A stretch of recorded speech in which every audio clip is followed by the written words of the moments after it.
Outer Worlds 2 marks Obsidian's third game to be released this year. Off the back of Avowed and Grounded 2, Outer Worlds 2 officially came out 2 days ago, and it was met with fairly decent scores by critics. This was a game that I was pretty anticipated for. I enjoyed the first entry, and from what people were saying, this was an improvement in practically every category. And after about 10 hours with the game thus far, I can fairly say that is the case. Outer Worlds 2 completely dives into its absurdity and creates an amazing world to explore with vast variety in decision making. I've been having a great time with it thus far, and I want to spend today's video talking about the good, the bad, and whether or not you should play this game. But before we get into it, if you guys do enjoy this video, it would mean a lot if you could like, comment, and subscribe, as we are trying to get to 5,000 subscribers. But with that being said, let's jump right into it. The first topic of discussion that I want to talk about in this video is the setting and exploration, as that's pretty important in an open world RPG game. And very similar to its first title, it is a beautiful world with a very unique design behind it. I love all the different plants and greenery that we see. It very much makes the planets feel extraterrestrial. I've also only explored the first planet thus far, but the map isn't too big, so it's pretty easy and quick to get around to every single location. And it works out pretty well because I don't feel like the exploration is anything amazing, so the quick times between locations works out pretty well here. I don't want to outright say the exploration is bad because it's not. There's lots of quests to do that fill up all the different areas, there's great loot to collect, so there's a reason to explore. And on top of that, they have a radio like the Fallout game, so just listening to the music as you explore is a lot of fun.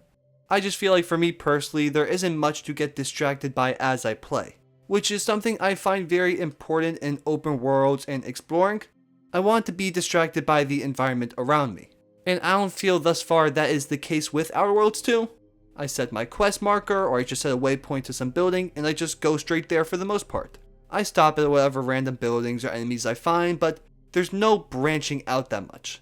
But even with that, the world never really feels that empty because I feel like the map with its condensed size and the good amount of quests to do, it makes the world feel fairly alive and plentiful. And the quests I have done so far feel unique and distinct from one another, so I have been enjoying that. Overall, my experience with the setting and exploration so far has been good. I wouldn't come out here and say it's something unbelievable, but it works well for what the game is going for. But with that being said, let's jump into our next topic of discussion, and that is the gameplay. This is probably where we are going to be spending majority of this video, as I feel like I have a lot to talk about on this topic. We're going to first start off talking about the combat, and it's definitely improved from the first Outer Worlds, but I still don't think it's anything amazing. It works very well for what the game wants to do, and it doesn't deter from the experience whatsoever. I'm not comparing it to these games because the combat and gunplay is definitely better, but just think about the Fallout games, it kind of has that same energy to it. I'm not trying to compare them because I definitely do think Outer Worlds 2 has better combat and gunplay, it's just the same kind of energy. But in terms of the weapon variety, I feel like it's pretty good so far.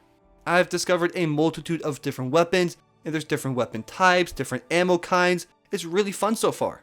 And on top of the different weapon types and ammo, you can also mod your guns and armor. I think all these different aspects improve on the variety in the combat, but still ultimately it does just kind of feel like point and shoot. But I don't want to hate on things because I feel like they've added some more variety. There's different types of grenades that you can use, you still have the time dilation, and you have a few extra abilities including that. So they do try to expand on things here, and the combat here is definitely better than the first Outer Worlds. But the combat is nowhere close to where Outer Worlds 2 shines. That comes in everything else that I'm about to talk about in this gameplay section. Starting off, the flaw system is immensely improved here. One of my biggest issues with the first Outer Worlds was that the flaws, there's never a reason to actually take them. The negative effect about the flaw was always worse than the positive. But here, it's actually tempting to take the offer. And for me, I've already taken one of them. The flaw that I ended up taking gives you a 50% mag increase, but you get a damage decrease if you empty out your mag. And again, I love that the flaw system actually caters to how you play, like you're only going to get offered certain flaws depending on how you actually engage with the game itself. Moving on from that, a system I loved in the first game were the perks, and once again they are great here. I think they continue to expand on the gameplay and are distinct enough upgrades to actually change the way that you play the game. But here is truly the best part of Outer Worlds 2, and that is the choice and decision making. This really is where the game shines. Every single decision and dialogue and choice matters here. But like the amount of times already that I'm noticing so many different things matter in every single conversation, like different kinds of information can unlock multiple dialogue options. And depending on what skills you invest in, you also unlock new dialogue options with that. I'm not over exaggerating when I say this, but almost every conversation I have, there is something locked away from a lack of info or skill not being high enough. I love that. Already I'm seeing that my choices matter and there's variety in the decisions that you make and skills that you invest in. The amount of times already that I see my companions saying they will remember that, it's stressing me out. Like every single decision is seemingly important so far.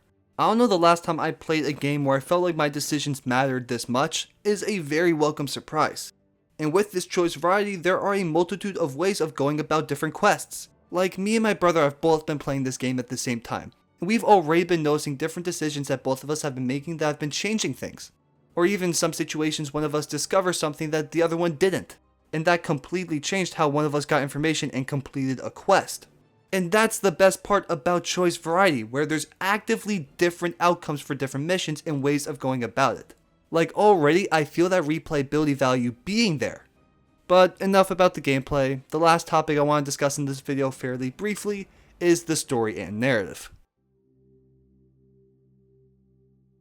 Now, I haven't gone that far in the story thus far, so I don't have too much to say about it, but overall I am enjoying the premise of it.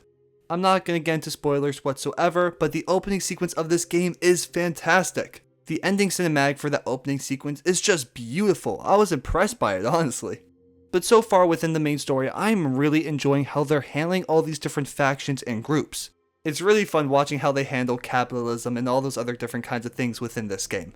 I overall do think that is what's going to end up being one of the best parts of the story, is all these different groups kind of going against each other.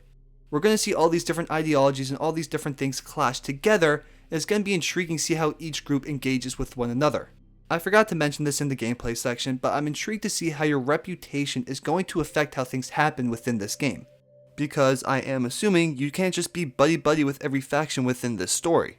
But moving away from the narrative a bit, the companions thus far are okay. They're nothing too special yet. I'm still pretty early on in their questline, so I don't want to say too much yet, but they do feel fairly generic.